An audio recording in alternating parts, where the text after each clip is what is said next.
What's up, everyone? This is your host, Ghost, coming to you live with another wonderful video. How's everyone doing today? Sorry for the late start. I got woken up in the middle of the night by my oldest, and then she refused to go back to bed. So we had to deal with that. And then I overslept my alarm. So it's been a bit of a day. So sorry about that. So that's why I'm late. Basically, I just overslept. Oh, man. I'm fucking tired as hell.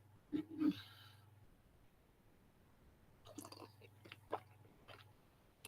thank God. There we go. Anyways. So, sorry.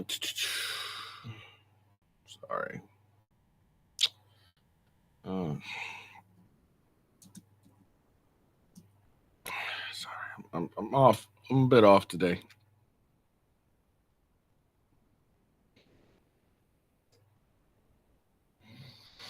I'm trying to get my bearings here. So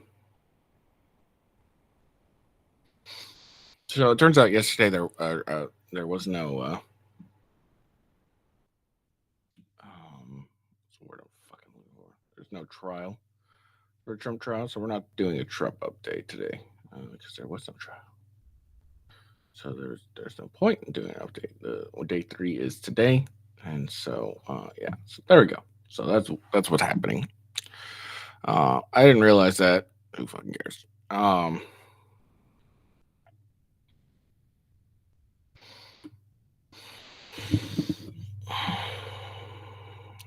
Before we get started, again, I'm sorry I'm a little slow today. I'm just off my rocker. So before we get started, let's start with a little housekeeping. Follow me on X at officialwghost. Best way to find out when I go live and everything of that nature. Make sure you follow me on Rumble, rumble.com/withghost. You can see the link right above you. It's also in the description. youtube.com/@withghost. Find me there. Link is also in the description.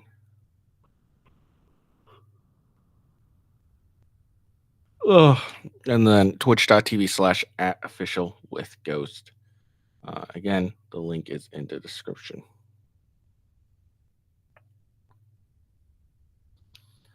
Man. And then my gaming channel, rumble.com/gamewithghost. That link is also in the description.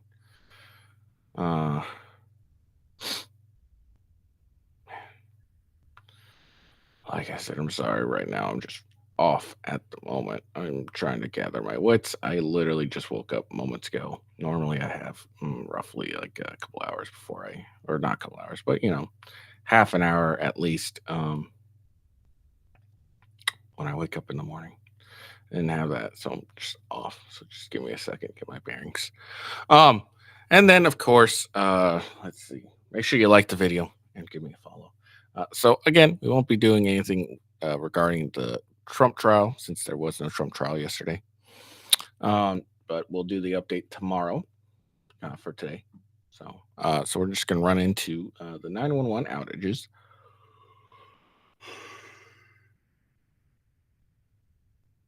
There's 911 outages in at least four states, and while it has been restored, it is a little concerning.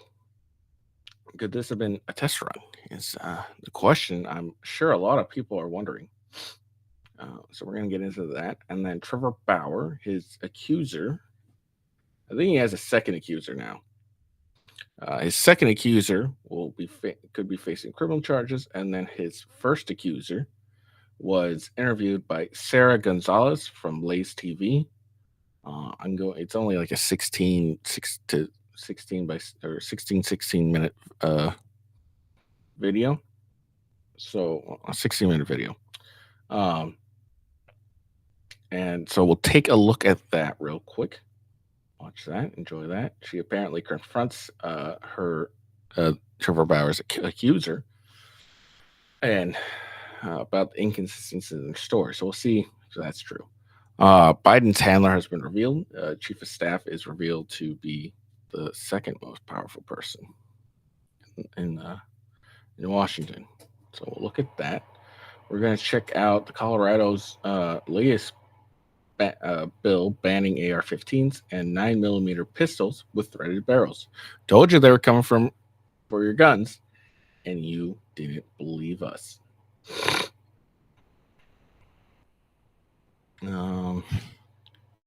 Since I knocked down the Trump trial, we will be getting into a study from the Mayo Clinic that shows that there actually might be shocking. There might be something showing that puberty blockers could cause permanent problems in boys. Shocking, I know, right? It was crazy that we thought that, but apparently that's true. So, without further ado, and I got one more thing, if time permits. If I got enough time, I got one more thing. I don't know if we'll do it, but we'll see. So, let's get into this.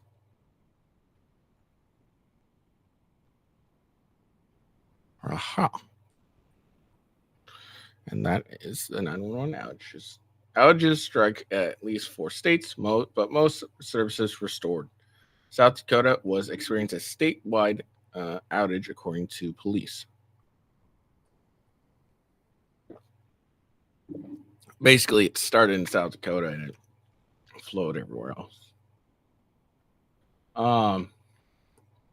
Emergency 911 services has been restored in most of the areas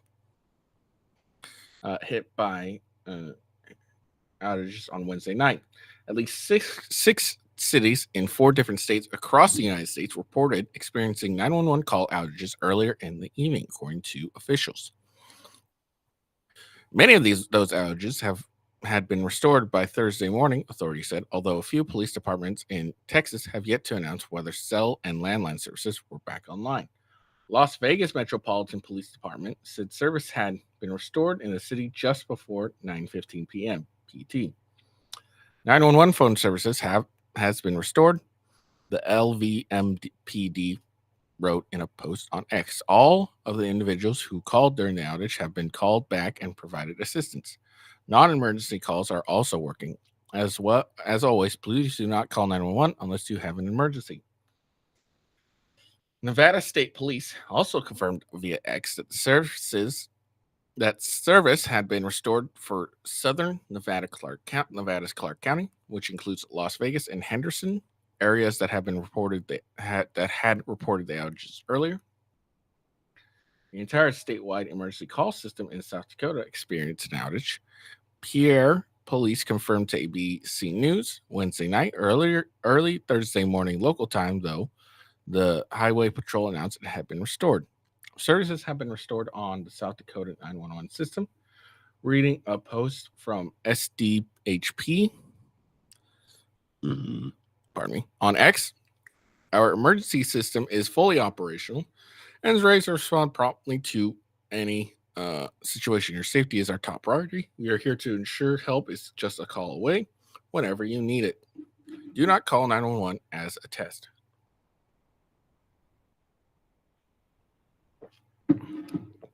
Dundee County, Nebraska, surrounding areas were experiencing outages, the sheriff's office said on Facebook. Man, they're back in like the fucking 2000s. The non-emergency line was working as well as 911 texting, police said. Both cellular and landline 911 services were later restored.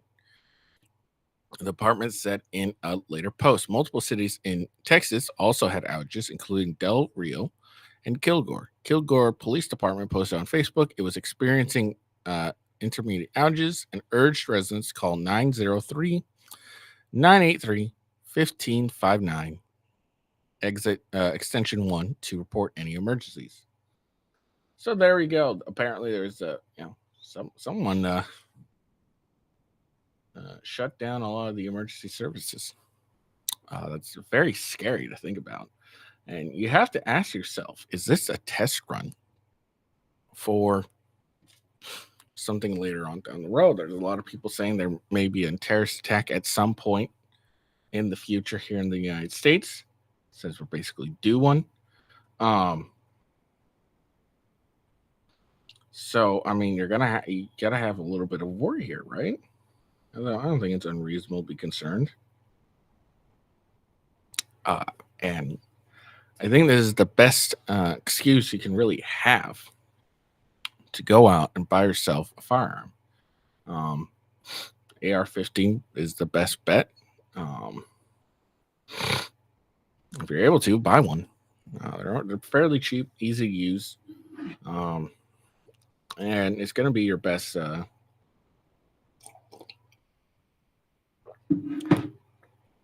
bet. I recommend getting 7 magazines total. That's going to be 1 in the gun and 6 refills. So that's my opinion. But yeah, this should be a big concern for a lot of people that all these outages just suddenly happen.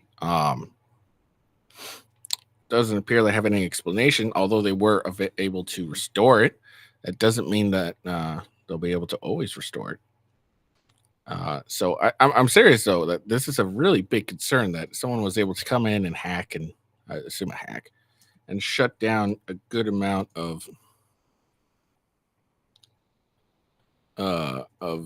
police services in an instant.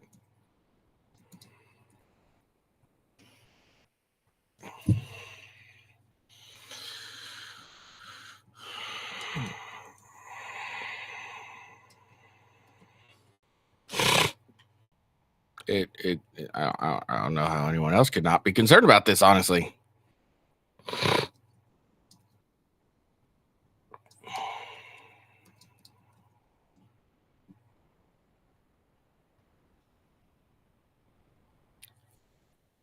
Sorry. But yeah, it's really scary to think that, just all of a sudden all your 911 services, what a lot of people require to use to get some help has been disappeared in an instant. Oh man, I'm so off today. But yeah, I highly recommend to people, regardless if you're in an area that was affected or not, buy yourself a gun. I recommend an AR-15 just because they're simple, easy, and not that hard to use. You can literally pick one up and kind of be able to use it fairly effectively. I say buy an AR-15 and start and going to a range and practice. You don't have to be perfect, but at least be able to throw some lead down range and hit the paper. I highly recommend you get a handgun and you start carrying that every day, because you never know what will happen when you're out and about, and it's a little impractical to be having an AR-15 sling across your chest or back or wherever you go. So I recommend you get a handgun, whatever your choice is. Go to a gun shop that has an indoor range and allows you to rent guns and rent as many as you'd like, and figure out which one do you want. I highly recommend that.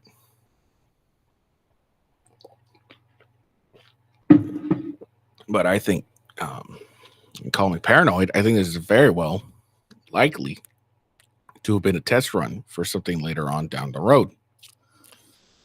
Again, call me paranoid, but that's what it seems to me. It was a small test run just to see what they would do, see what the response was, and they can, plan and attack accordingly. Again, call me paranoid, but that's just what it appears to me. Maybe I read too many Vince Flynn books or Mark Greeley or Brad Thor books, maybe. But I think it's fairly concerning when all of a sudden a bunch of emergency services just went away. So be on the lookout. Be careful. We may very well have to have a terrorist attack that's going to happen, and that's really scary. So strap up. Learn how to use your gun and strap up. Even if you're in like and this is why Colorado's ban has been, you know, this happened a while ago, but I'm sure a lot of Coloradans like, oh shit, we just let this happen, and a bunch of emergency services all of a sudden went down. So that could be scary. All right, moving on. So I believe this is Sarah Gonzalez, obviously. That's Lindsay Hall, and that's his first accuser. I say first because when I look at Trevor Bauer's criminal charge, like he made a post saying criminal charges have been brought against my accuser. He has a black chick. So I don't know if he's talking about the same person, but this one's the first one. That's the one that ended up getting him fired from the MLB, and he and it turns out she was specifically targeting him to set him up to get a bunch of money from him, and they ended up settling with no money either way, but he was able to retain the facts that he received and post about them and kind of clear his reputation, even though it probably doesn't matter to a lot of people. And turns out it doesn't, because I was looking for the quote unquote word on the possible charges on an accuser, and I type in the chick's name here, Lindsay Hall, whatever, and it was a lot of people that were for her. So I don't know. All right, so let's listen in. Check this out. Yesterday, we discussed the conclusion of former Major League Baseball player Trevor Bauer. Now, of course, FYI, this video here was done back in October. Yeah, this was back in October, so that's why she's saying conclusion, blah blah blah. So she, this is all happened back in October. Bauer's lawsuit stemming from an alleged sexual assault, and Bauer's recent video in which he released his side of the story with receipts. Joining me now to discuss that is Bauer's accuser herself, Lindsay Hill. Lindsay, I mentioned Bauer's video in which he provided some receipts that, I'm going to be honest with you, make you look like a clout chaser, or I know some people are calling you a cleat chaser because admittedly you were chasing after several high-profile, wealthy baseball players. Trevor says everything was completely consensual. He also released these text messages that came out in court indicating that you had planned the whole thing out. So I want to read some of these texts from you to a friend between the two of you before you met Trevor, this one. Next victim, star pitcher for the Dodgers. Okay.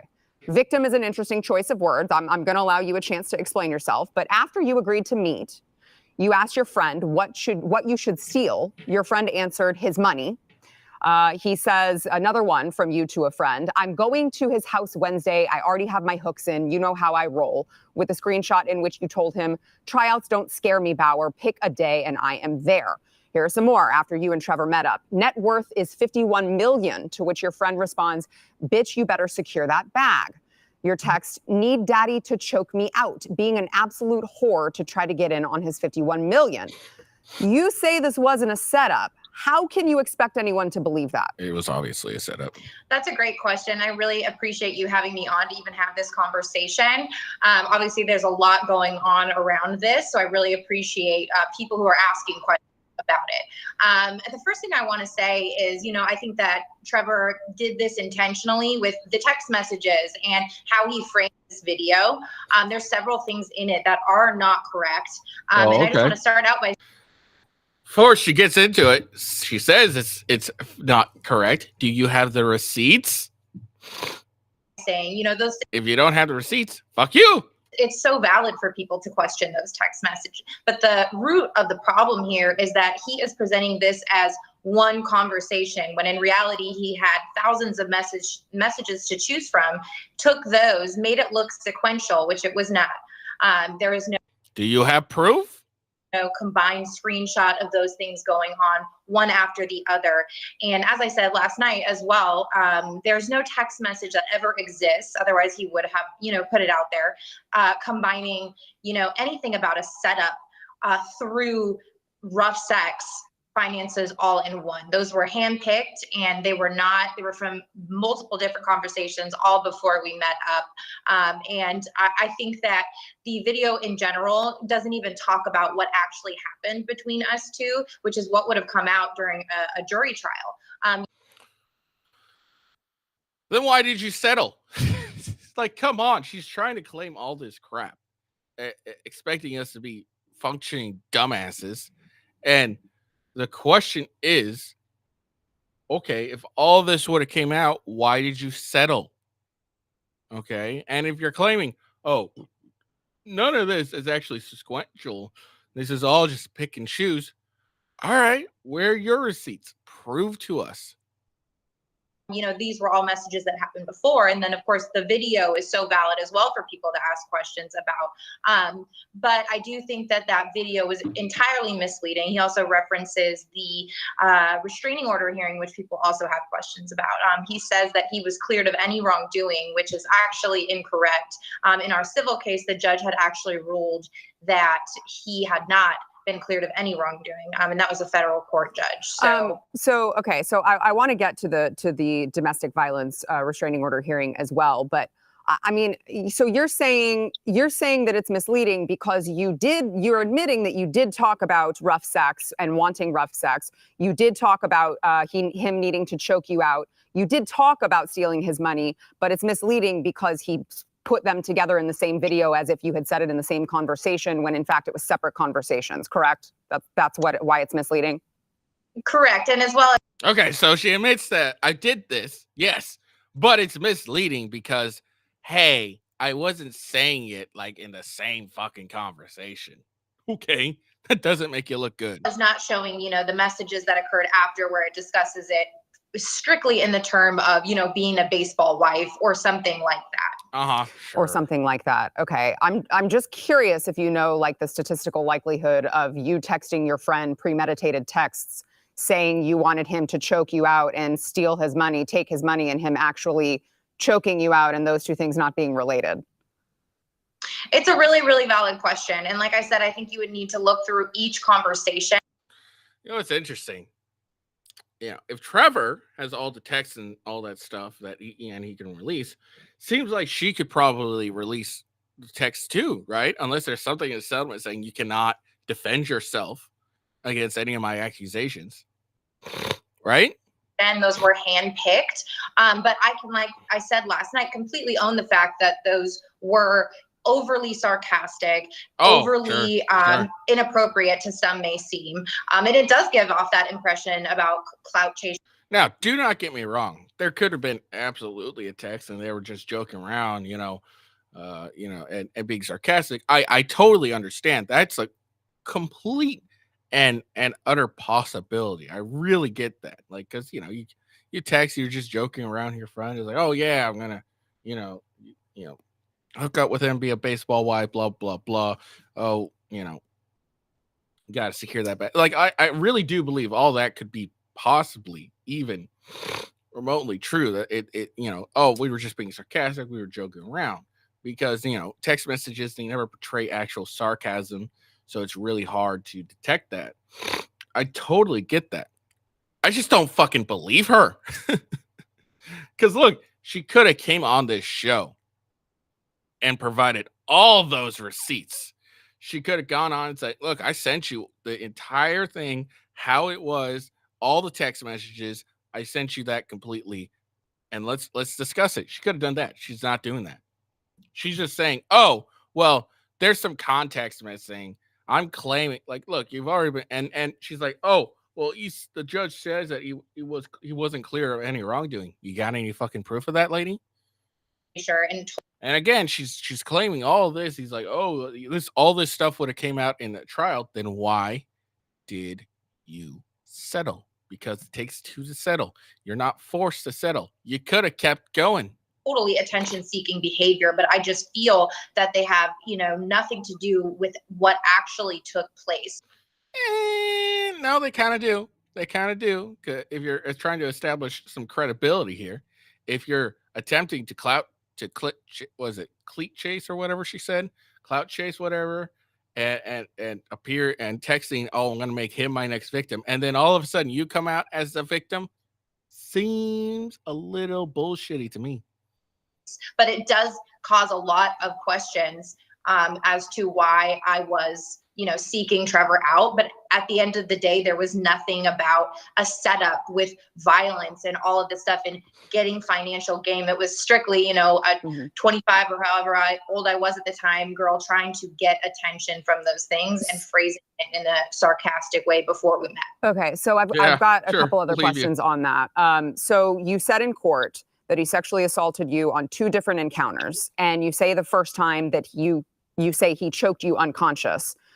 Clearly, the insinuation is you didn't like it, because now you're calling it an assault. But why did you make the drive back to LA to meet back up with him a second time if this man had just assaulted you by your own account? I think that's a really good question, how I phrased it and how I do like that. I agree. I think that's a really good question. I agree it is. You should answer it and stop trying to deflect it. Like this is a tactic. I think that's a really good question. You're giving yourself time to fucking lie. That's what's really going on here. She's like, I think that's a really good question, and kind of distancing herself, letting some time, giving her some breathing room to come up with some bullshit lie. Past is that I was so embarrassed by the first encounter that I felt something, deep in me to go and take the power back and to be. That's such complete bullshit. Come on. What is this? Oh, I felt really embarrassed by this. I was so embarrassed that this had happened to me. So I decided that I needed to take back the power. And for me to take back the power, I needed to go and fuck this guy again. Like, what? He choked me out to pass until I passed out. After I sent a text saying, "Oh, choke me, daddy," with my friend. And then all of a sudden, I'm so embarrassed that I got choked out to the point I passed out that I need to come back and take back that power. I need to take back that power from that evil, evil man. And to do that, I'm going to go and fuck him again.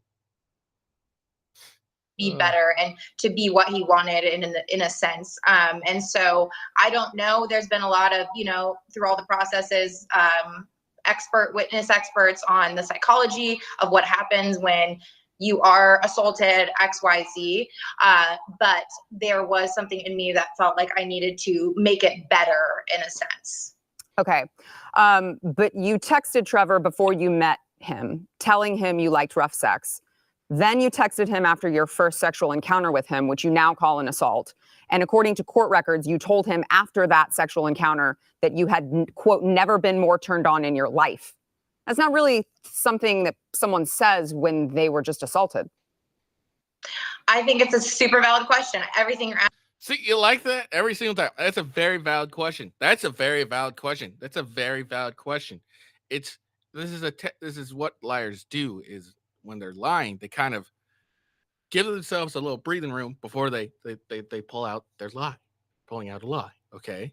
So like, this isn't how someone normally talks, even in an interview. Oh, that's a valid question. And so you hear someone pull out, this, oh, that's a very valid question. I would be willing to bet odds are the next thing that comes out of their mouth is a fucking lie. Asking me is a super valid question. I agree. That's why I'm asking them. Totally. Not gonna lie. I like this. Here's the thing with like women. Men, we are victims of this.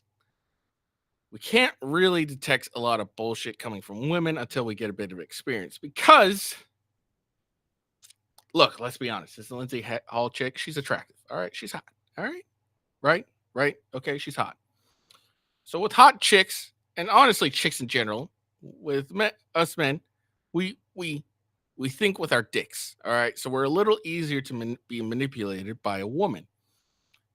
It's just what it is, because a lot of our brain power is getting flowed down to the bottom of head. Okay, so the manipulation is a lot easier for women. Now, when it comes to 2 women, that's not the same case, and women are really good at detecting other women's bullshit, because they understand the female mind a ton better because guess what? They are females. So, Miss Gonzalez here, she's saying, oh, that's yeah, I know this is a valid question. That's why I'm asking it, and all that. She's really kind of like, basically calling her out without calling her out. I was like, I know this is a valid question. Quit telling me it's a valid question so you can set up a bullshit lie. And you can tell by Miss Gonzalez's facial expression, she doesn't believe a single word this bitch is saying. Just look, she's like, I don't believe a single thing this bitch is saying. And this is a really funny interaction. Totally. And I think that I'm not, that's what expert witnesses are for in court in terms of the psychology behind that and responses to abuse and things like that. But like I said, I was just trying to make myself feel better about myself after what had happened the first time. After the first time I left without any markings on my body, my face was fine. I could go to work. And I thought that the second time, would be like the first time minus the things I told him I was not coming. What the fuck? This doesn't, come on, does this really make any sense? I've been assaulted. All right. I've never heard a rape victim, okay, saying that I needed to take back the power. So I went and found my rapist and I fucked him again. All right. You don't hear this shit. All right. You hear this shit as some bullshit lie to try and cover up the fact that she's fucking lying. Like, come on. Yeah. So you mentioned the markings on your body. I want to play a portion of his video in which he plays I would say, interesting video of you in his bed. Watch. In August of 2021, Lindsay Hill's claims were heard in court. And during those legal proceedings, critical information was deliberately and unlawfully concealed from me and my legal team. Information like this video, which was taken by Lindsay Hill herself the morning after she claimed she was brutally attacked, emotionally traumatized, and desperate to get away from me. And now we have the metadata, so there can be no dispute. It was taken mere minutes before she left my house on the morning of May 16th, 2021, without my knowledge or consent, of course. In it, you can see her lying in bed next to me while I'm sleeping, smirking at the camera without a care in the world, or any marks on her face. I think it paints a pretty clear picture of what actually happened the evening of May 15th and why the video was originally concealed from us. Lindsay, I think there are a lot of sexual assault survivors who would say you don't look traumatized there and you don't look beaten. And this is allegedly after you say that he brutally attacked you and you had bruises all over your... Hold on. All right, I'm going to make a prediction here. She's going to think that that's a very valid question to ask. Whatever question Ms. Gonzalez has, it's a valid question. She's going to acknowledge that was a valid question. Body, you had bruises all over your face. I don't see any bruises there, and I certainly don't see a woman who's just been traumatized by something horrible. Again, super valid. I think that I woke up that morning, and the best way to explain that video is I hadn't seen my entire body yet. I had no idea what had happened. But wasn't there claims about your face being fucked up? And considering, I was unconscious for most of it, I had no idea what had happened to my full body. But if it was that severe, wouldn't you already feel pain? Yeah, you wake up, the lie doesn't make sense. Look, lady, if you're gonna lie, you gotta make it make sense. Okay, the lie has to make some sense. Okay. Now, obviously, there's things called shock, adrenaline, mask the injuries of your, body and whatever. But when you get up and you look down at your naked body, because I doubt this Trevor Bauer dressed you. Let's look at that video.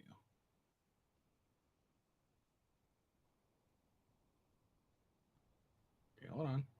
I think it paints a pretty clear picture of what actually happened the evening. Smirking at the camera with... So she had a shirt on. All right. Never mind. But even then, okay, sure, there's shock and all that, but I'm pretty sure you gotta, I don't know. I just don't believe you. I don't okay, maybe you had a shirt on, but probably you didn't have any pants on because you didn't come by with a pair of pants to wear, or a second pair of pants or pajama bottoms to wear or anything. I find it hard to believe that you went through that entire morning without being able to without looking down at your naked body. I don't believe this. You had bruises all over your face. I don't see any bruises there, and I certainly don't. I think that I woke up that morning, and the best way to explain that video is I certainly don't see a woman who's just been traumatized by something horrible. Again, super valid. I think that I woke up that morning, and the best way to explain that video is I hadn't seen my entire. No, the best way to explain that video is I'm fucking lying, and you caught me in my lie. Body yet. I had no idea what had happened, considering, you know, I was unconscious for most of it. I had no idea what had happened to my full body. But if it was that severe, wouldn't you already feel pain? Wouldn't you already have bruises on your face? I mean, you say that he punched you in the face, but where are the bruises?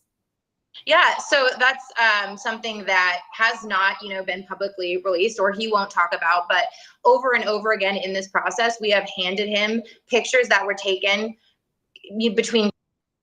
You know, Lindsay, maybe you should release the pictures. Why are you relying on him to release the pictures? You have the pictures because you apparently handed them to him. So where are your pictures? And guess what? Bruce, like, you know, a fat lip doesn't take long to form. It takes not that very long to form. All right. So look at this face. This is a perfect stopping point. That's how I feel about this chick, this liar.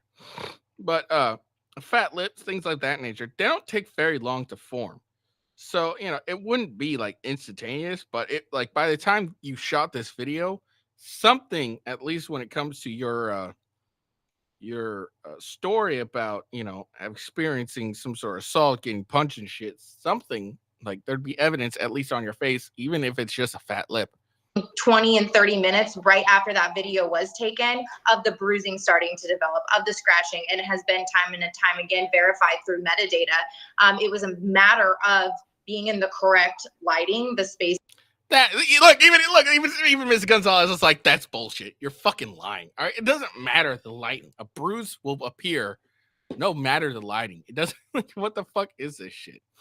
And again, I really hope Ms. Gonzalez asks this question. Well, you claim you have all this evidence. Why don't you fucking release it? Why don't you release it? Release the evidence so we can see.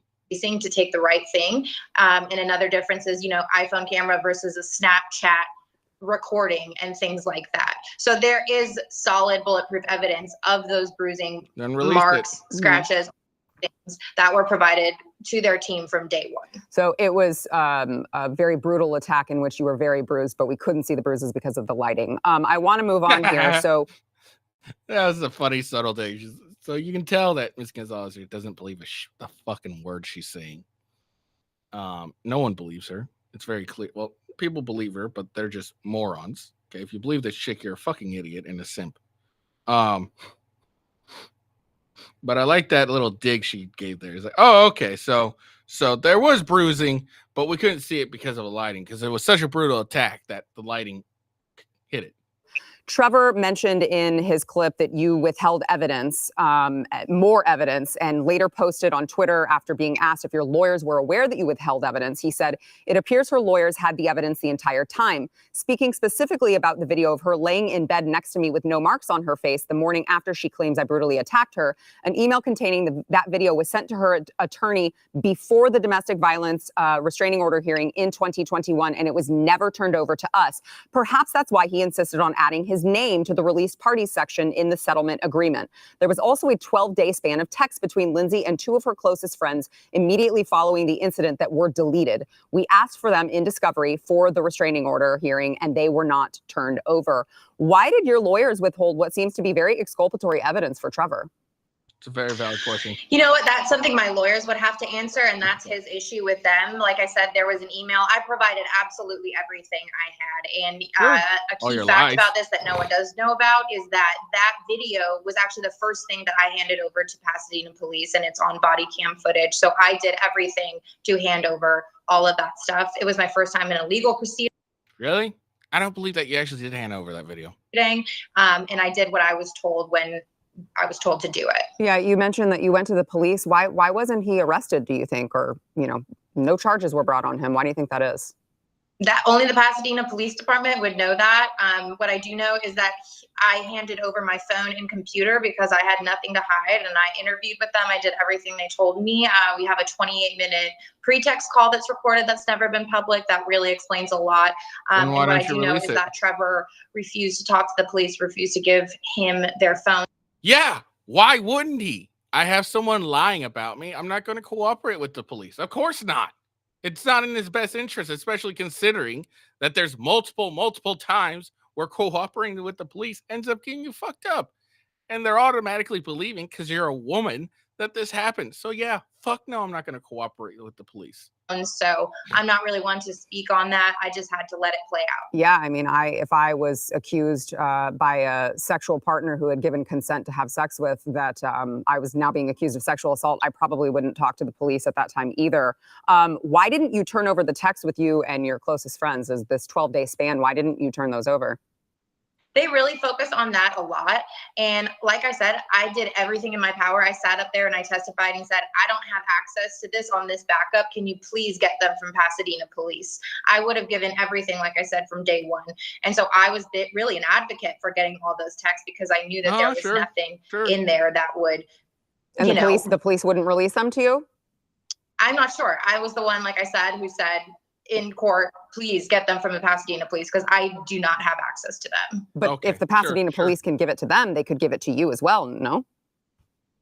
I don't know. I mean, I asked my lawyers. I don't know if Trevor's team had done that as well. I just did. I was so overwhelmed at that time, but I was more than willing to cooperate with absolutely everything. So you said last night in your interview with fellow Blaze TV host Alex Stein that you said fully prepared to take this case to trial. But Trevor says that your attorneys approached him multiple times trying to settle after all of this incriminating evidence for you was released. Is he lying? I actually have no idea how the settlement came about. Again, that would be, I don't think people really understand that I'm pretty far removed from the process of lawyer versus lawyer. Mm-hmm. Well, I mean, surely you give your consent as to whether or not you want to settle. Yeah, absolutely. Mm-hmm. And actually is a really big bummer that this case is not going to trial because all of the evidence that has. You could have done it, but you decided to settle. It's not a bummer. It's a choice you made. They can't force you to settle. Has not been public, including the other accused. Look at Miss Gonzalez's face. This is hilarious. You can totally tell she doesn't believe a lick of what this chick is saying. Accusers and all of those things. I don't want to talk about the other accusers because I'm here to focus on you. If they want to talk, I'd love to talk to them, but this is a separate issue here. You agreed to the settlement, but now you're saying it's a bummer it's not going to court. I don't understand how those two things jive. I think that I really had to take into consideration my mental health as litigation's never ending. And I think the bigger question, and Alex said it last night, if he really wanted, to clear his name or, press charges for fraud, which he did not do with me, he did with the other woman. I think the bigger question is, why did Trevor settle? And why doesn't he want to take this? No. The question is, why did you settle? You're a victim, right? Your mental health. Bullshit, your fucking mental health. You're a fucking lying cunt. All the way. And it's because of the chance of cross-examination and all the evidence for my case. I mean, I think that's an assumption that you're making, right? I would say maybe Trevor wanted to settle because you're talking about your mental health. Couldn't it be that he was tired of going through it as well, especially if his case is to be made that he's being falsely accused of something he didn't do? You both consented to rough sex. You had a safe word, and you didn't use it. And you don't want your name to be tarnished for all this time and you just want it to go away. I think that it's terrible that you would say he didn't want to settle because he didn't want all of this to come out when you yourself also settled. I don't think that that's a fair statement at all. So my last question, as part of the settlement, you disclosed that you received $300,000 from an insurance company. How did you con an insurance company into paying you any money? And does that money just go to your lawyers or does any of it go to you? Yeah, I wish I could speak more into that, but I am prohibited from talking about that part.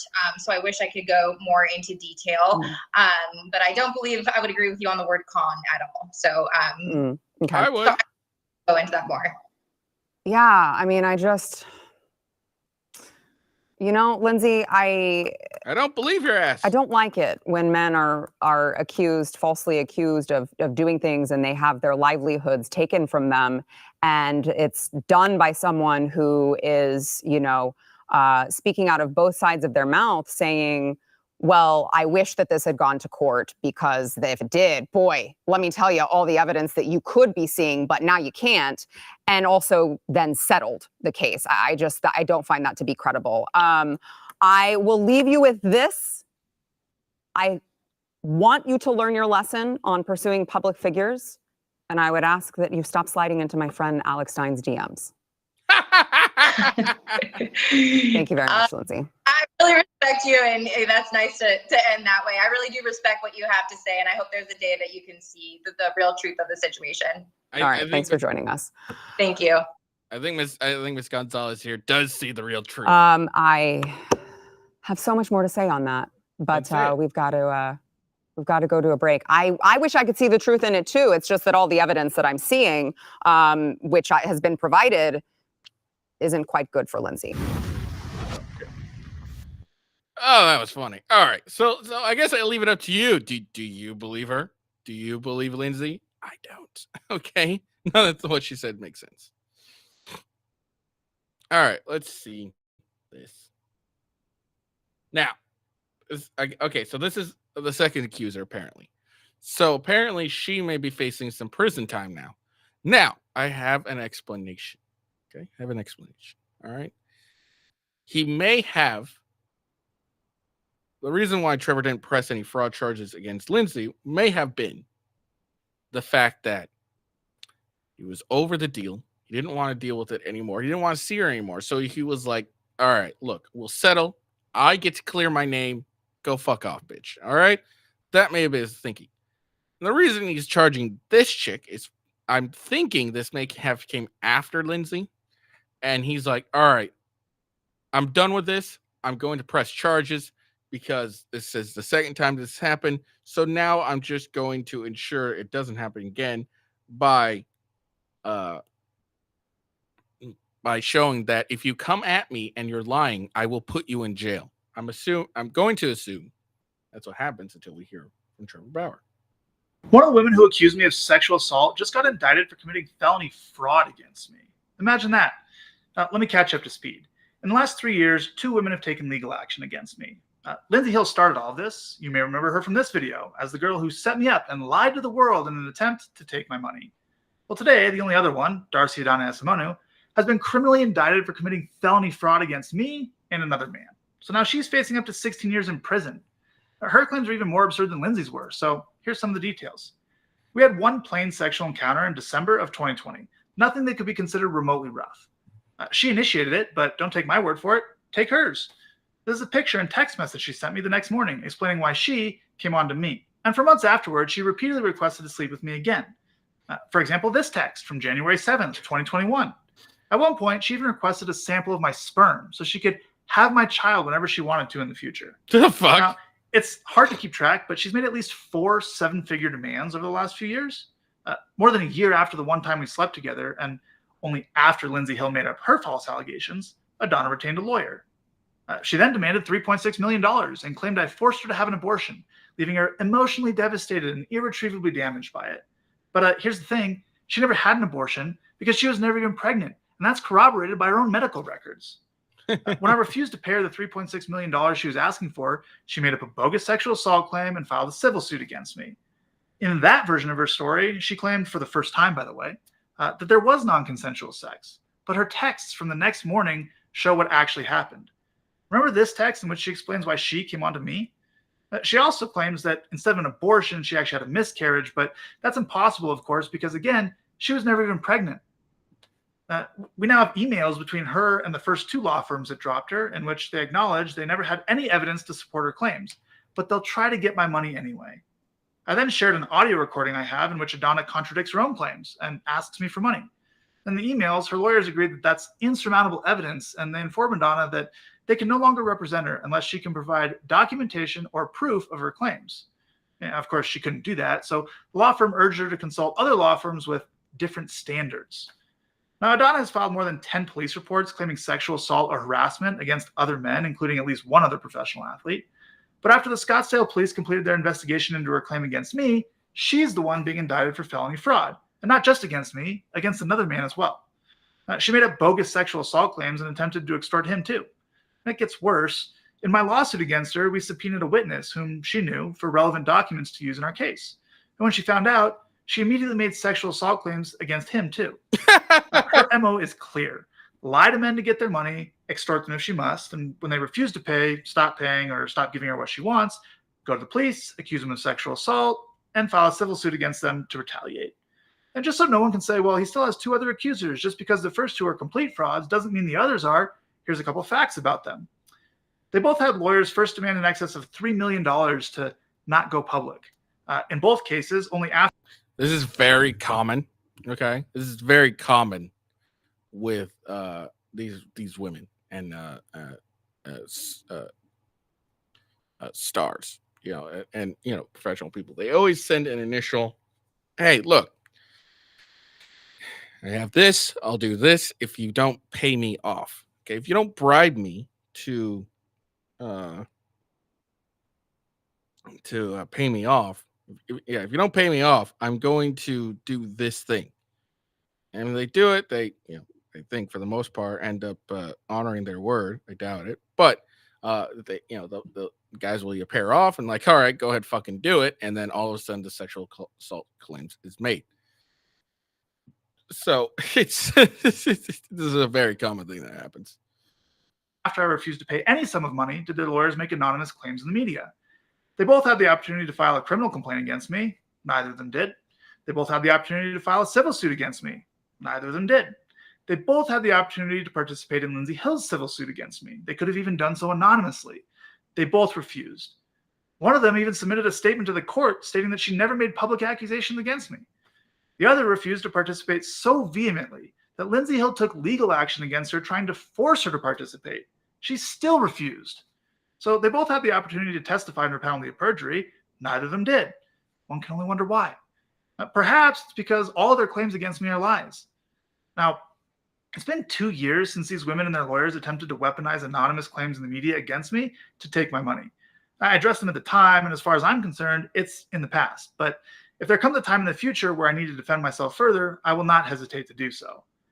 For now, there's no reason to speak further on this topic, though, because outside of Adana, who's now been indicted with felony fraud, there are no claims against me, no ongoing investigations, and no outstanding lawsuits. At this point, I'm not sure what else I can possibly do to prove my innocence in all of this. I did not do what I was accused of. And every institution that our society is entrusted to rule on issues like these, like courts, judges, law enforcement officers, prosecutors, they all agree with me. They've rejected every single claim made against me, even going as far as charging one of my accusers with a felony. If any evidence of any of these claims actually existed, I would have been charged, or at the very least arrested. But that never happened. What else do I have to do to prove that this entire situation has been a massive lie? This is insane. At what point do I get to go back to work and continue earning a living? Never, dude. Never. You're a dude. How dare you? How dare you be famous and a guy? All right? How dare you? How dare ye? Oh, man.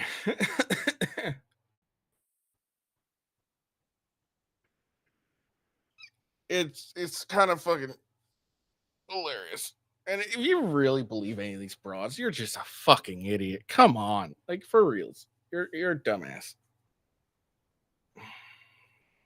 You're a dumbass, okay?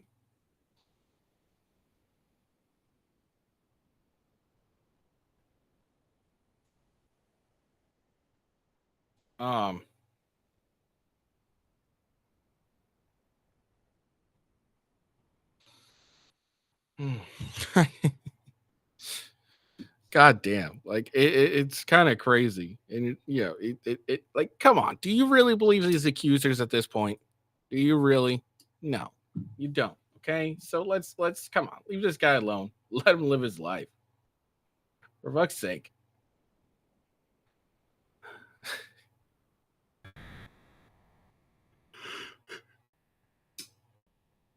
Oh, sorry.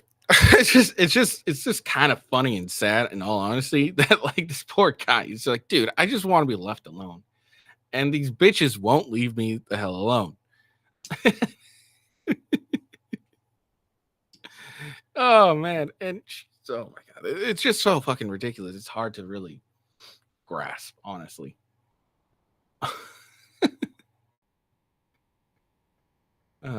I feel for the guy. The guy, it must suck to be him at the moment. He's like, dude, I just want to be left alone and play a game. That's all I want to do. And these bitches won't leave me alone.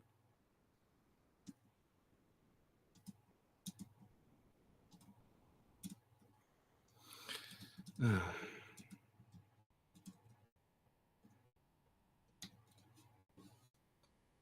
right. Moving on.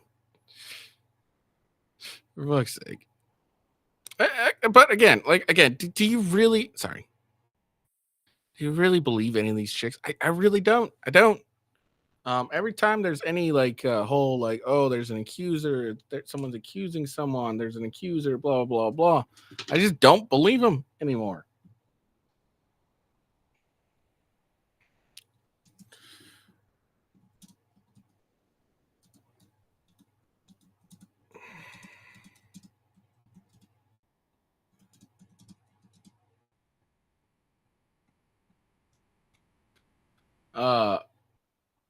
Because it always ends up being bullshit. I mean, come on. Like, you even got Fresh in his thing, and you get the chick, and we have evidence that, or at least claims. All right, we don't have evidence of this, but we have claims that she took a pregnancy test in front of Fresh and his mom, and it was negative, and then a week later, it comes out positive, and all of a sudden, oh, well, she's actually pregnant. Now she's pregnant again. Sorry. Well, okay. So she takes the pregnancy test in front of Fresh and his mom. Comes out negative. Then a week later, she sends another one outside of Fresh's and his mom's presence, and now she's pregnant. You got a bunch of fucking simps, fucking people that hate Fresh and Fit, believing this chick, and then you get on, and then you listen to you look at the WhatsApp messages, and like, you don't suspect that these are fake or bullshit. Maybe they are absolutely true. Who knows? But it doesn't make sense that you would have your quote unquote boyfriend at the time, the love of your life, and you have his name as Fresh, okay? His stage name, essentially, okay? You would have that instead of Walter. Like, does that make any sense? No, doesn't make any sense to me. But yeah, and then she goes and makes an illegal recording, and her it's the first time they're on the phone as far as we know, and she goes on and she's like, oh, I don't want to kill the baby, it's alive. Like, come on, do you believe this bitch at all? Really? Do you believe any of these bitches? Come on. It's just crazy to me.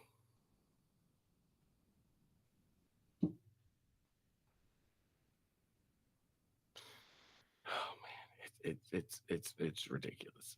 Oh, and the funny thing is, so her let's see, I think it was. So her X account was Medusa Fit. Okay, that was her X account.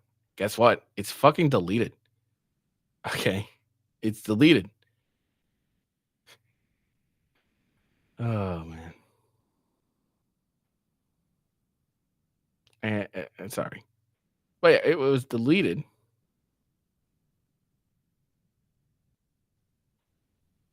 Sorry.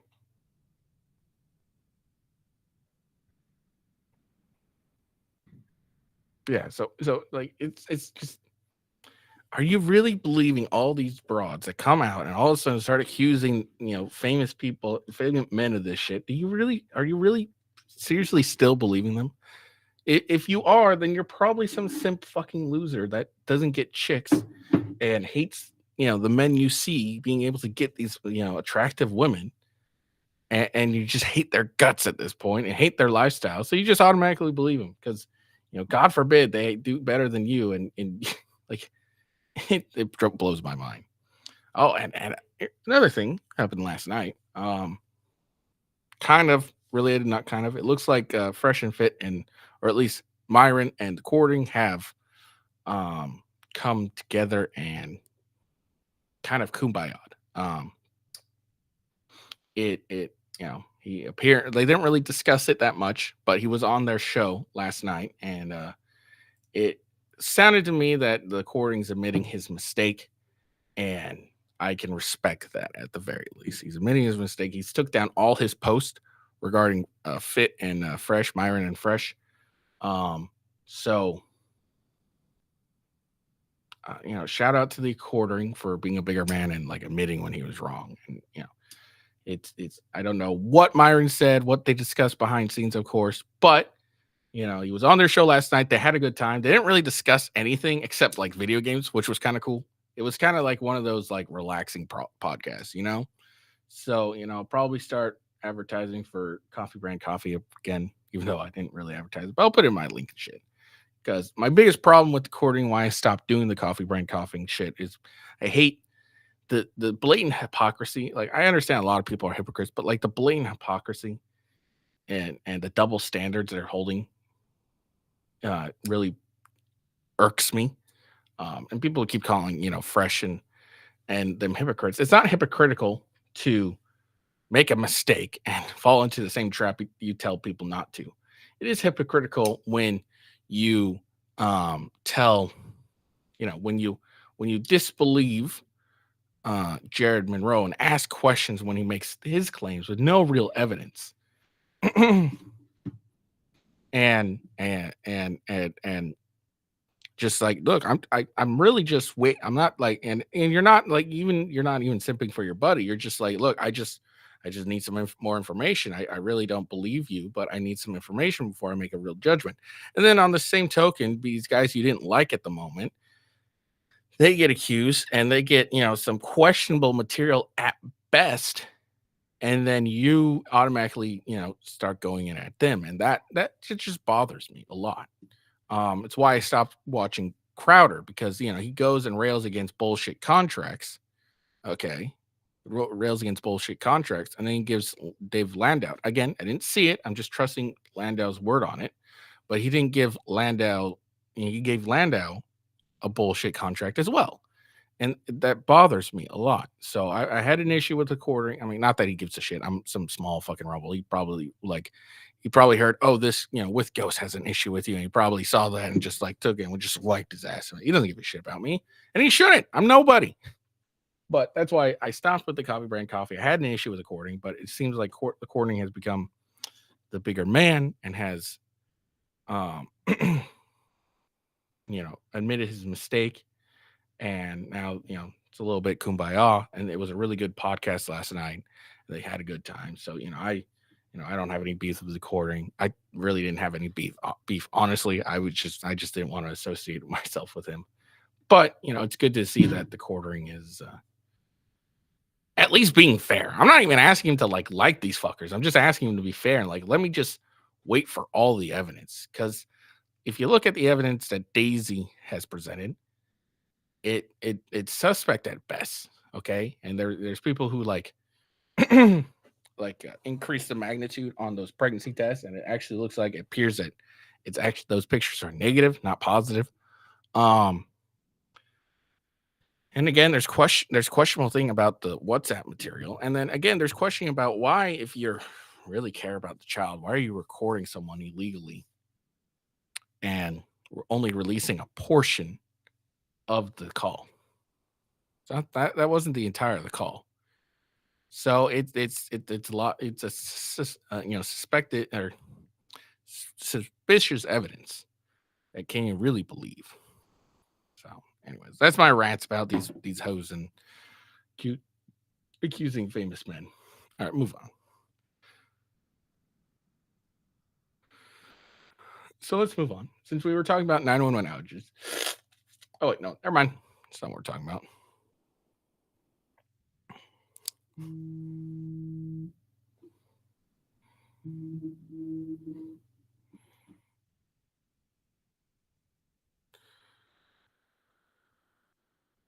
There we go. Top advisor amidst chief of staff Jeff Zeitz is the second most powerful person in Washington, tells Biden what to say.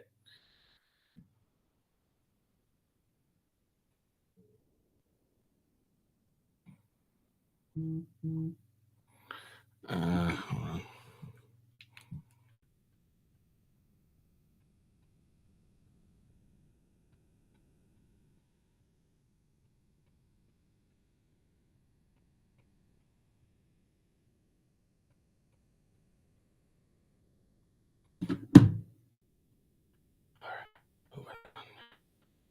Moving on. In a recent undercover video released by James O'Keefe Media, and hey, whatever happened to Project Veritas? I think they ended up shutting down, didn't they? After firing James O'Keefe, Tyler Robinson, special advisor to the administrator of the U.S. Small Business Administration, made startling claims about political influences within the Biden administration. Robinson referred to former Facebook board member and White House Chief of Staff Jeff Zeitz as the second most powerful person in Washington, explaining that Zeitz has a large amount of control over what President Joe Biden does. You know what's funny is MSNBC, ABC, all these other large medias, they don't respect Biden. They really don't. You can tell that because in their articles, they always refer to him, I think for the most part, as Mr. Biden or Miss Harris when talking about Vice President Harris. But here at the Post Millennial, they at least respect the office and title Joe Biden properly. Whatever Zeitz says is what the president says, Robinson claimed. When asked if Zeitz has more power and influence than Vice President Kamala Harris, Robinson confirmed, yeah. Moreover, Robinson suggests that former President Barack Obama and former Secretary of State Hillary Clinton remain influential behind the scenes at the White House. Robinson revealed that Small Business Administration Administrator Isabel Guzman is extensively involved in political activities, alleging that she is directed by the White House to campaign with President Joe Biden under the guise of engaging with small business owners. Under the guise of talking to small business owners, Guzman travels across the country to help elected Democrats, especially swing state Democrats, O'Keefe explained in his post on X. Robinson cited an example where Guzman was instructed to engage with Montana Democratic Senator John Tester while excluding Republican representatives. The White House was like, yes, go invite Senator Tester. Don't invite the other senators because he's a Republican. And don't invite the two members of Congress because they're Republican. O'Keefe raised concern that these actions may violate the Hatch Act, which prohibits federal employees from engaging in partisan political activities and campaigning for or against candidates. Despite this, Robinson described Guzman as a spokesperson for Biden, indicating a preference for engaging with Democratic members of Congress to support their reelection campaign. We tried to visit with members of Congress if they're Democrat just because then we can help them get reelected as well, Robinson admitted. So there we are. Let's see if I can see that original video.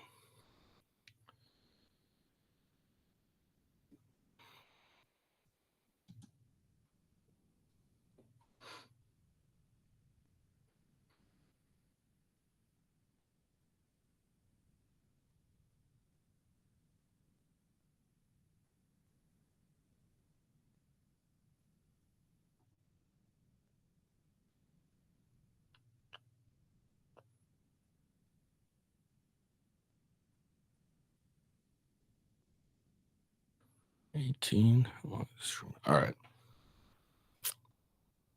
Let's see. What do I want to do here?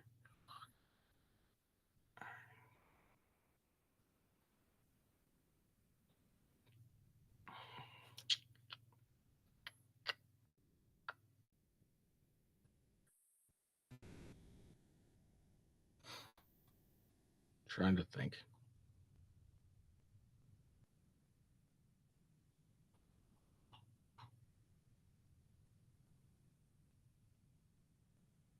Because this is an 18-minute video, and I want to watch it all, but I had something else I wanted to talk about. But I'm thinking I might not talk about that, and I'm just trying to see if I can give any cliff notes.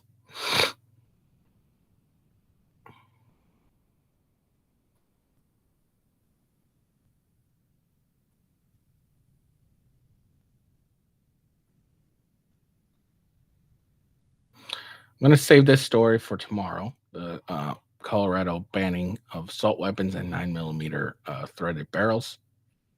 So I'm going to do that another day, probably tomorrow. And we're going to watch this video instead. And that's how we're going to end our night. I think that's how I'm going to do it today.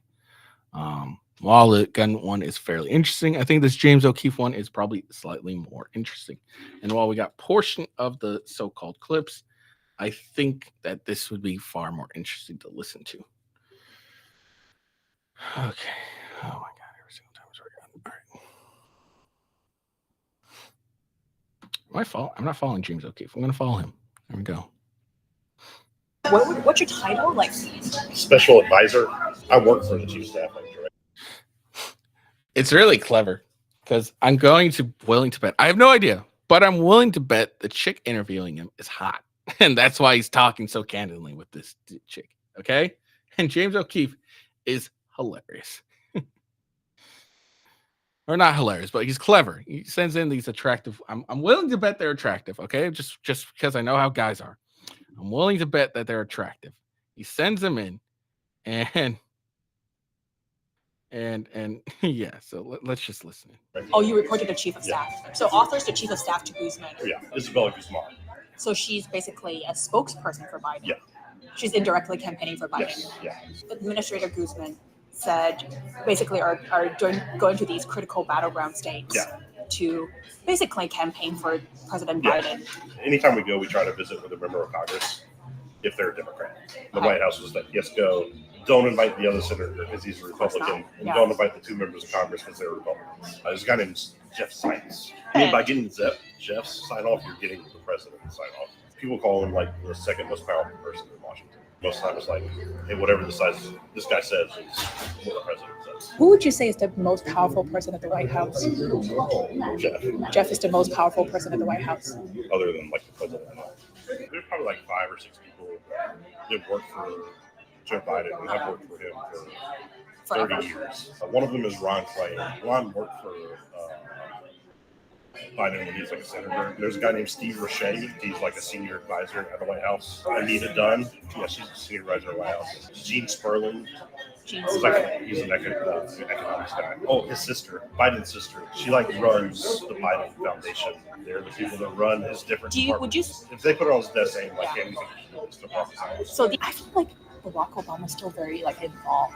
No, he is. Yeah, Hillary was being interviewed, and she said, "I still talk to the White House every day." She has people that are like super close to her that are still like senior people in the White House. So who's she talking to in the White House? Probably Neera Tanden. I hope Hillary's still involved behind the scenes because no, she is.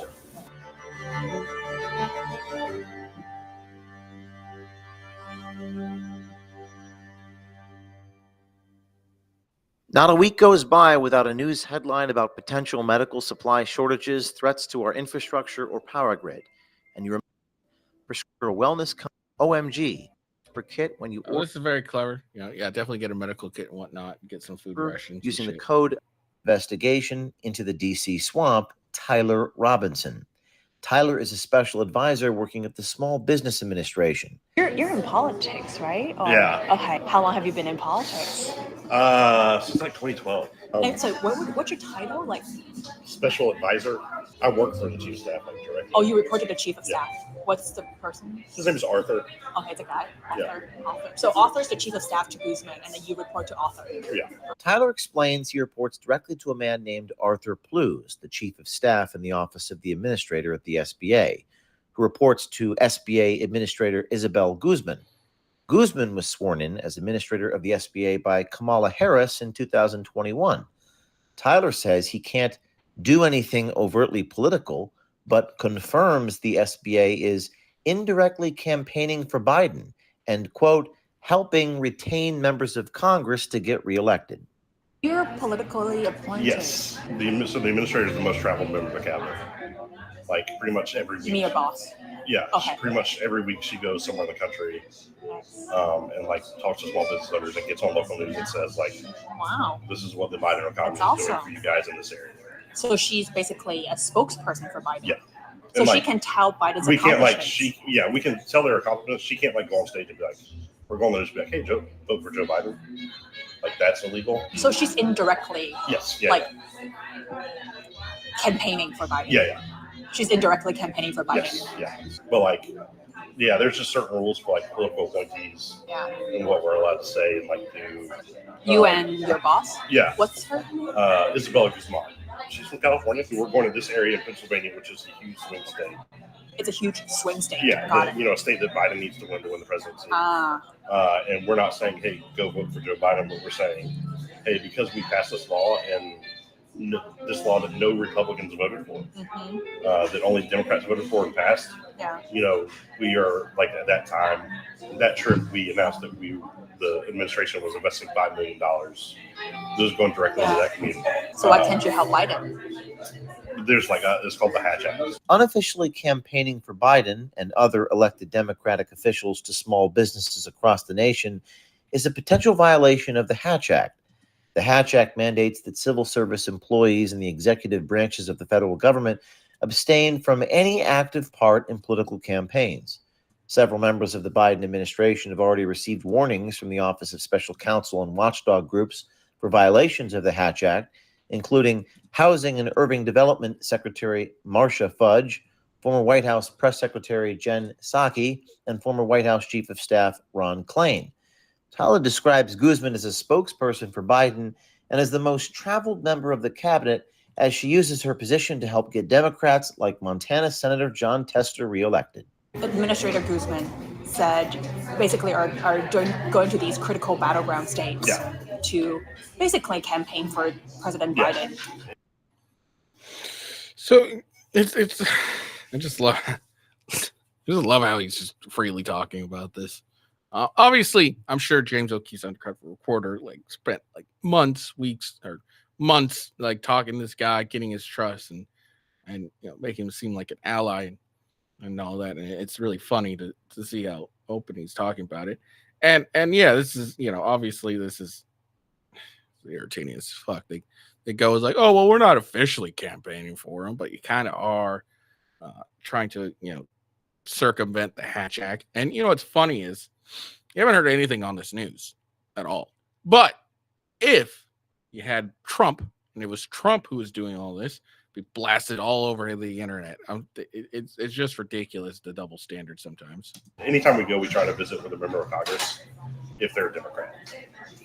Why do you need a member of Congress to go? Just because then we can help them get reelected as well. So we're going to Montana because Senator Tester he's the Democratic senator from Montana. Okay. He's in the tough re-election race, and that's a seat we need in the Senate to maintain a majority.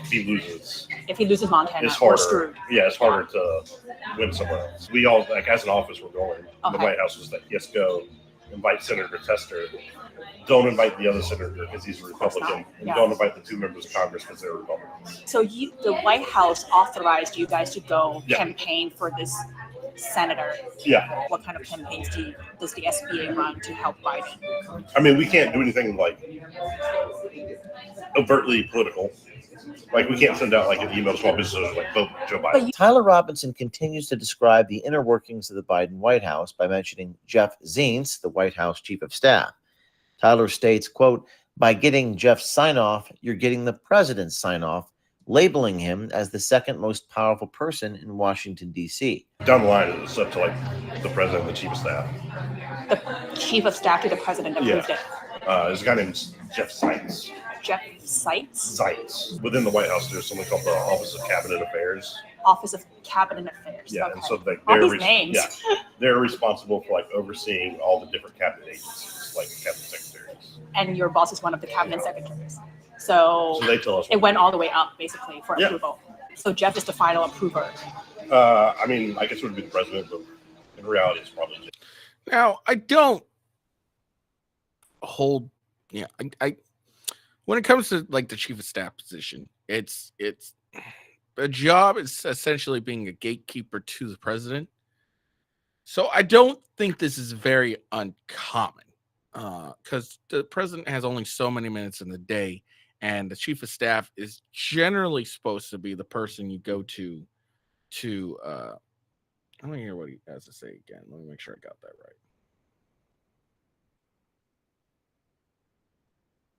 right. That yes, go invite senators Republican into Congress because they're Republicans. So does the SBA run to help? Critical.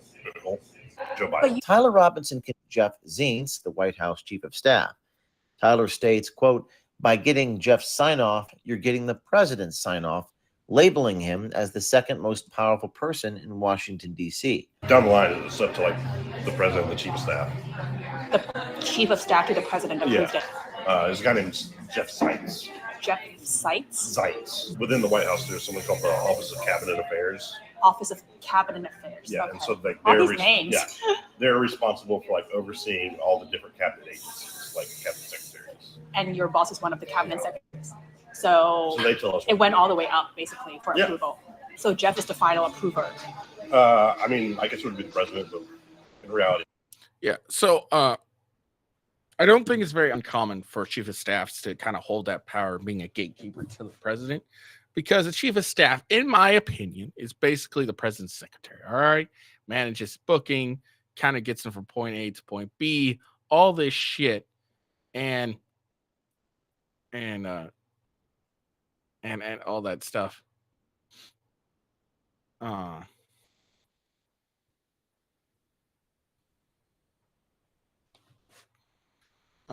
And all that stuff. So like it kind of makes sense. He is the generally, he would be considered the most powerful person, second most powerful person in the White House, because he's the gatekeeper to the president. He's, kind of the one who will determine what the president sees and all the stuff for the like more mundane minor stuff. Now, if it's a big emergency and it's another cabinet member, that's a different story entirely. But if it's, some of these lower shit and, someone not a cabinet member or not a matter of national security, then it kind of would make sense that, chief of staff would kind of gatekeep that and see whether it's worthy of the president's attention or not. Because again, the president only has so many minutes in the day. I'm sure this is true with all other, with all the other all presidents. I'm sure that's true with all other ones. And so, it's ridiculous that, like, it's not a big surprise to me. All right. That, it's, the chief of staff's the one who will,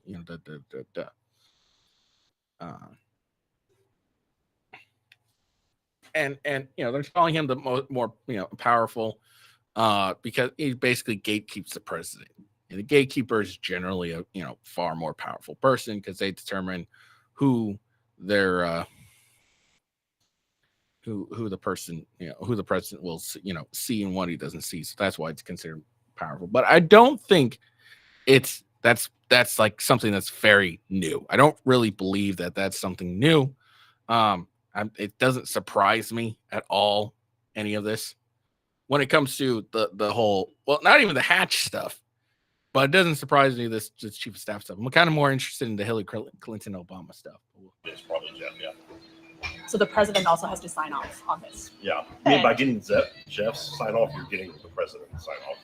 What that basically means is, like, if Jeff agrees with it, then the president will actually see it. And he'll probably be able to finagle it so he can actually he'll agree with you. Oh, this Jeff guy's powerful. Yeah, realistically, they are. People call him like the second most powerful person in Washington. Because most of the time it's someone that's close to the president. And like who has always been with them and like their most trusted advisor. So like generally most of the time it's like, hey, whatever this guy says is what the president says. So Jeff can sign off on things without the president. Yeah, I would imagine if you like ask people who the White House chief of staff was, I doubt anybody outside of Washington to see. Why is he so stealth? This is kind of a role. I wouldn't say it's stealth. It's just more not many people think he's important. Because again, if you really think about it, chief of staff is just really in general the just a secretary of the president's secretary. So You don't know the secretary of Elon Musk. You don't know his secretary. Okay, so that's I don't think it's an intentional stealth. It may very well be, for all I know, but if it's a very I don't think it's an intentional stealth. It's just kind of basically it's a stealth by everyone not caring about the chief of staff. Because that gives him more power, Yeah. more like ability to do things, get things done. Yeah.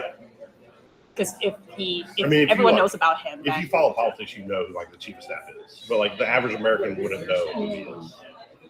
But is he appointed or elected? He's appointed. He's appointed by whom? Biden. Biden. Yeah. Tyler even goes so far as to state that Jeff Zients runs the White House. When he was 35 years old, Fortune magazine named Zients in his 40 under 40 list with a net worth of $149 million.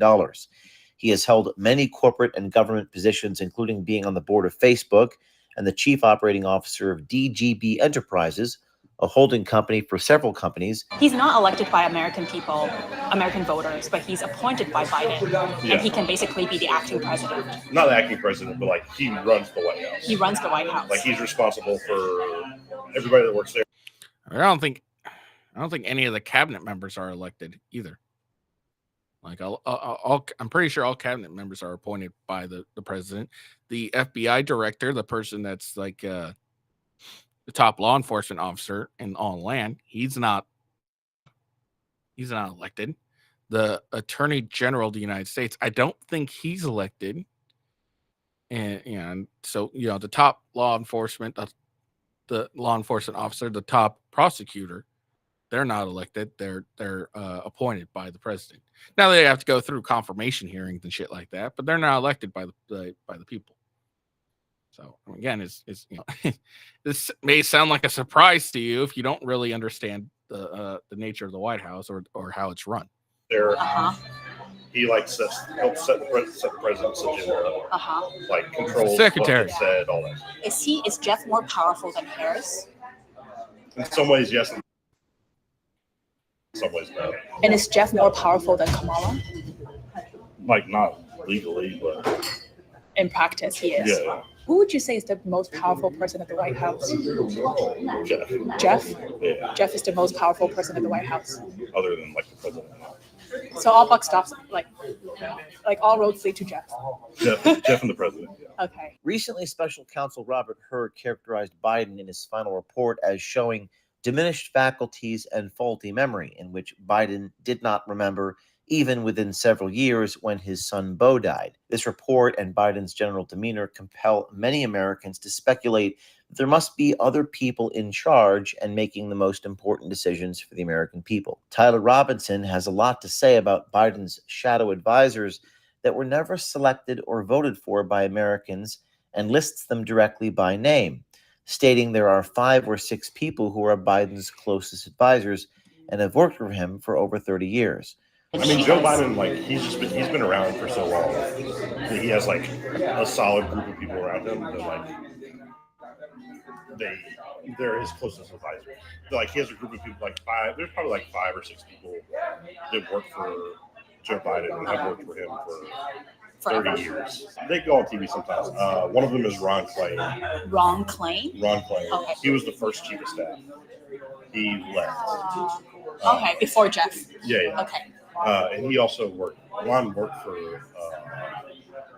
Biden when he was like a senator for a super long time. And then he worked for him when he was vice president. And then he worked for Obama for a little bit. So he's worked with a lot of people. He helped run the Hillary campaign. So he's like one of them. There's a guy named Steve Ricchetti. They're old friends. He's worked for Biden for like years. He's like a senior advisor at the White House. Anita Dunn, she is senior advisor. So yeah, she's a senior advisor at the White House. One of these advisors is a DC insider named Anita Dunn, who once named Chinese Communist Revolutionary Mao Zedong as one of her 2 favorite political philosophers in a speech to a high school graduation. Coincidentally, Dunn, a former managing director of prominent Democratic consulting firm SKDK, just so happens to have downplayed the significance of Acorn in a 2009 appearance on CNN. As you recall, I posed as a pimp and with my colleague as a prostitute exposed Acorn, which led to federal investigations and the congressional defunding of Acorn.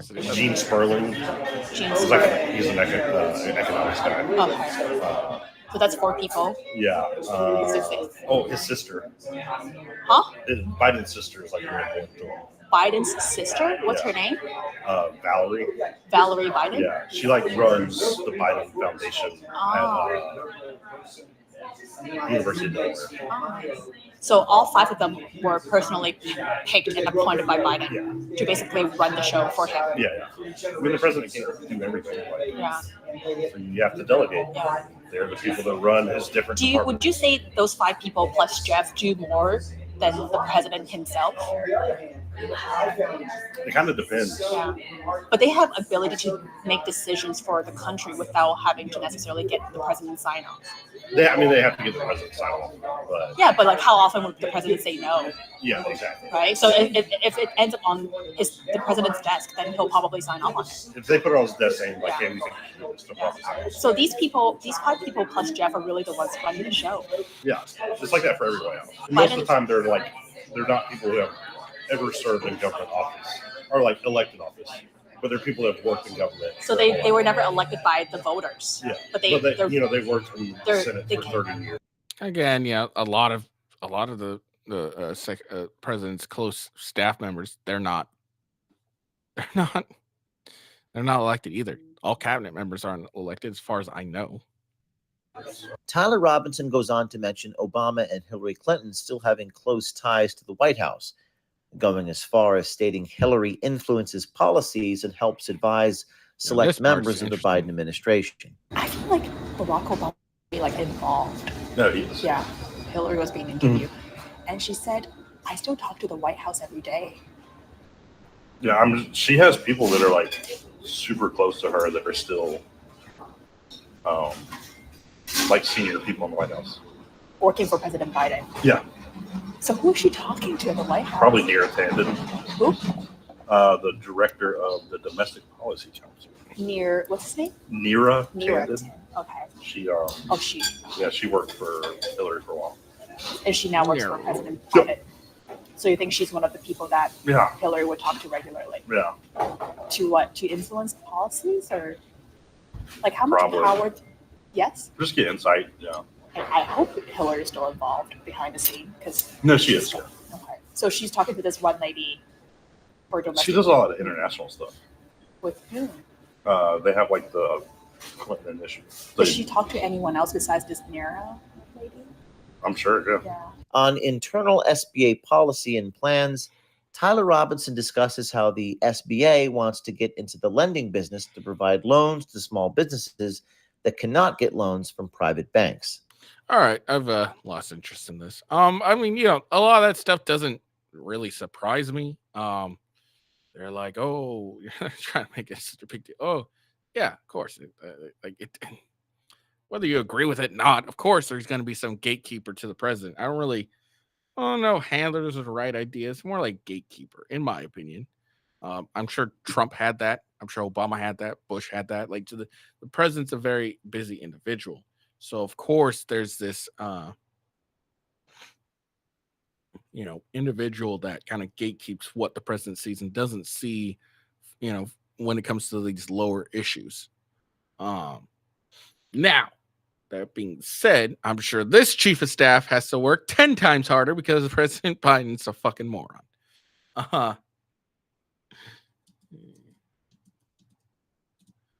So it's not a big deal. Like, if you know anything about the of the structure of the White House, and if you know anything about the White House, the whole chief of staff thing, it's not very interesting. It's interesting, but it doesn't not make sense. Okay, I'm sure every other president had a person that was. Every president had that chief of staff who was kind of the gatekeeper to the president. It makes complete sense. Again, they only have so many minutes in the day. There's not much you can really do about it. All right, there we go. That's the end. I thought it was gonna be a little more interesting, but I kind of lost that interest just because whatever. But shout out to James O'Keefe. He kind of brought this to light. I think a lot of people are surprised by this. I'm not. No big deal. Not like I'm not a genius. I'm not a political genius, yo. I just have some understanding about things. Anyways, I hope you guys enjoyed that video. Hope you guys will like it. Give me a follow. Give me a subscription, etc., etc., etc. Make sure you follow me on X at officialwghost. And then rumble.com/withghost. All the links are in the description, except my Twitch one, of course. But yeah, I hope you all have a good day, and make sure you check me out tomorrow. We'll get an actual update in the Trump trial. Now I got to fix everything because now I was lying. I lied what I was going to talk about. I hope you all have a good day. Peace out. See you later.